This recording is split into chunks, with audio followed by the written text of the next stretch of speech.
Hello ಎಲ್ರಿಗೂ ನಮಸ್ಕಾರ. Welcome back to my YouTube channel.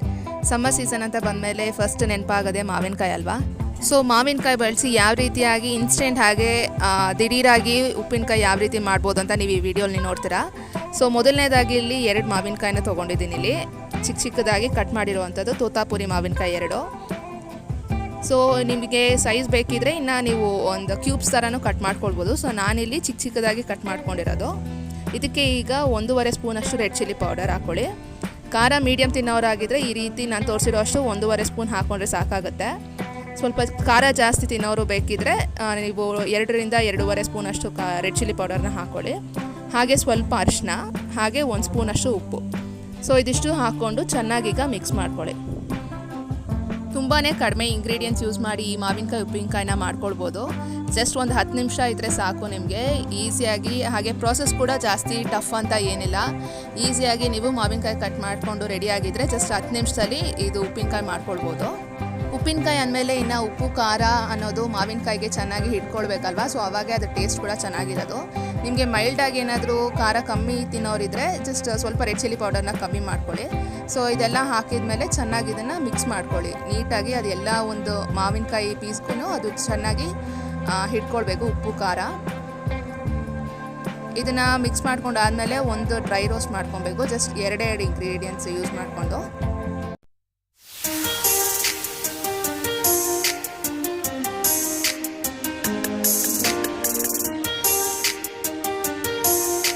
ಇದನ್ನು ಚೆನ್ನಾಗಿ ಮಿಕ್ಸ್ ಮಾಡ್ಕೊಂಡಾದಮೇಲೆ ಈಗ ಇದಕ್ಕೆ 2 ಸ್ಪೂನಷ್ಟು ಎಣ್ಣೆನ ಹಾಕ್ಕೊಳ್ಳಿ.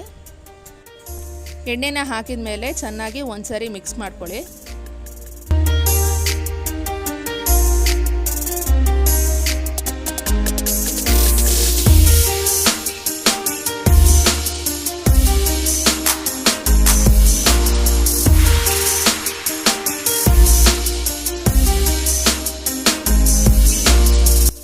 ಈಗ ಇಲ್ಲಿ ಒಂದು ಡ್ರೈ ರೋಸ್ಟ್ ಮಾಡ್ಕೊಬೇಕು. ಸೊ ಇದಕ್ಕೆ 1 ಸ್ಪೂನಷ್ಟು ಸಾಸಿವೆ, ಹಾಗೆ ಸ್ವಲ್ಪ ಮೆಂತ್ಯ, ಇದೆರಡು ಹಾಕ್ಕೊಂಡು ಒಂದು 2ರಿಂದ 3 ನಿಮಿಷದವರೆಗೂ ಹಾಗೆ ಫ್ರೈ ಮಾಡ್ಕೊಳ್ಳಿ. ಅದು ಚಟಪಟ ಅಂತ ಸೌಂಡ್ ಬರುತ್ತೆ. ಸೊ ಅಷ್ಟುವರೆಗೂ ಕಲರ್ ಸ್ವಲ್ಪ ಚೇಂಜ್ ಆಗುತ್ತೆ. ಸೊ ಆದಷ್ಟು ಆಗೋವರೆಗೂ ಹಾಗೆ ಹುಡ್ಕೊಳ್ಳಿ ಇದನ್ನು.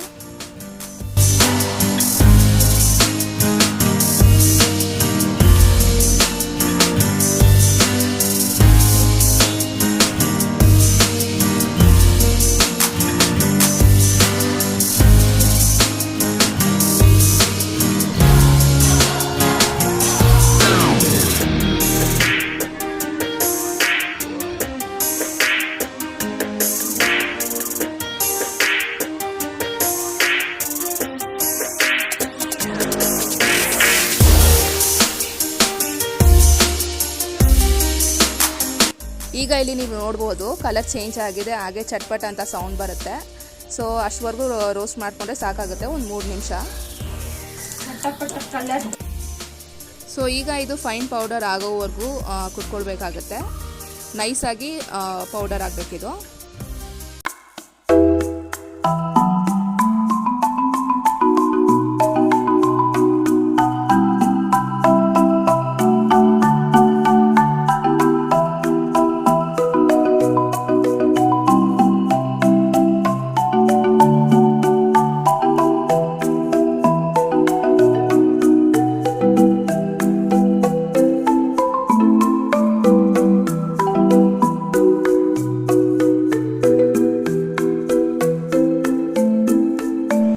ಇದೀಗ ಇಲ್ಲಿ ನೀವು ನೋಡ್ಬೋದು ಫೈನ್ ಆಗಿ ಪೌಡರ್ ಆಗಿದೆ. ಸೊ ಈಗ ಇದನ್ನು ಈ ಒಂದು ಬೌಲಲ್ಲಿ ಹಾಕೊಳ್ಳೋಣ.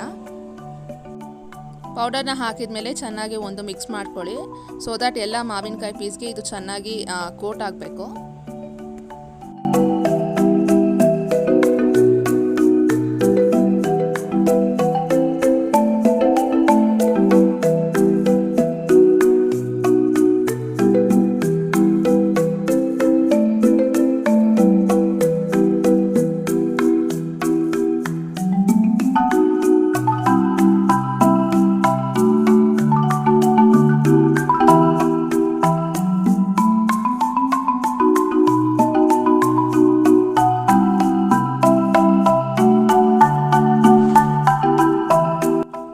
ಸೊ ಈಗ ಇದಕ್ಕೆ ಫೈನಲ್ ಟಚ್ ಬಂದು ಒಗ್ಗರಣೆಗೂ ತುಂಬ ಕಮ್ಮಿ ಇಂಗ್ರೀಡಿಯೆಂಟ್ಸ್ ಇದ್ದರೆ ಸಾಕು. ಜಸ್ಟ್ ಇದಕ್ಕೂ 2 ಇಂಗ್ರೀಡಿಯೆಂಟ್ ಇದ್ದರೆ ಸಾಕು.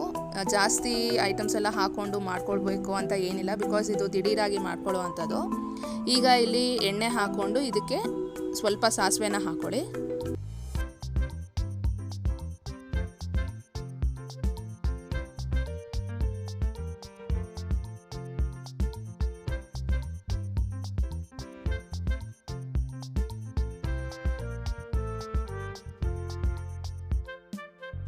ಸಾಸಿವೆ ಹಾಕಿದ ಮೇಲೆ ಇನ್ನು ಸಿಡಿಯೋಕ್ಕೆ ಸ್ಟಾರ್ಟ್ ಆಗುತ್ತಲ್ಲ, ಸೊ ಆಗ ಇನ್ನು ಸ್ಟವ್ ಆಫ್ ಮಾಡಿಕೊಂಡು ಸ್ವಲ್ಪ ಇಂಗು ಇದನ್ನು ಹಾಕ್ಕೊಂಡು ಈ ಒಂದು ಒಗ್ಗರಣೆ ಸ್ವಲ್ಪ ತಣ್ಣಗಾಗಬೇಕು. ಬಿಸಿ ಇದ್ದಾಗ ಹಾಕ್ಕೊಳ್ಬೇಡಿ, ಅದು ತಣ್ಣಗಾದಮೇಲೆ ಈ ಒಂದು ಮಾವಿನಕಾಯಿ ಕಟ್ ಮಾಡ್ಕೊಂಡಿದ್ದೀವಲ್ಲ, ಸೊ ಈ ಒಂದು ಬೌಲಲ್ಲಿ ಇದನ್ನು ಒಗ್ಗರಣೆನ ಹಾಕ್ಕೊಳ್ಳಿ.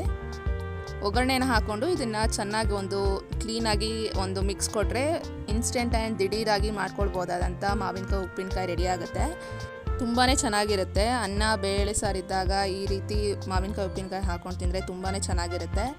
ವೆರಿ ಇನ್ಸ್ಟೆಂಟ್ ರೆಸಿಪಿ ಇದು. ಒಗ್ಗರಣೆಗೆ ಬೇಕಿದ್ರೆ ನೀವು ಸ್ವಲ್ಪ ಜಜ್ಜಿರುವಂಥ ಬೆಳ್ಳುಳ್ಳಿ ಹಾಗೆ ಗುಂಟೂರು ಮೆಣಸಿನ್ಕಾಯಿ ಕೂಡ ಹಾಕ್ಕೊಳ್ಬೋದು. ಇಟ್ಸ್ ಆಪ್ಷನಲ್, ನಿಮಗೆ ಬೇಕಿದ್ರೆ ಹಾಕ್ಕೊಳ್ಬೋದು. ಸೊ ಇದಿಷ್ಟು ಹಾಕ್ಕೊಂಡು ಮಾಡಿದ್ರೇ ಸಾಕು, ತುಂಬಾ ಚೆನ್ನಾಗಿರುತ್ತೆ. ಮಾವಿನಕಾಯಿ ಸೀಸನ್ ಆಗಿರೋದ್ರಿಂದ ಒಬ್ಬೊಬ್ಬರು ಮನೆಯಲ್ಲಿ ಮಾವಿನಕಾಯಿ ಉಪಯೋಗಿಸಿ ಒಂದೊಂದು ರೀತಿಯಾಗಿ ರೆಸಿಪಿ ಮಾಡ್ತಾರೆ.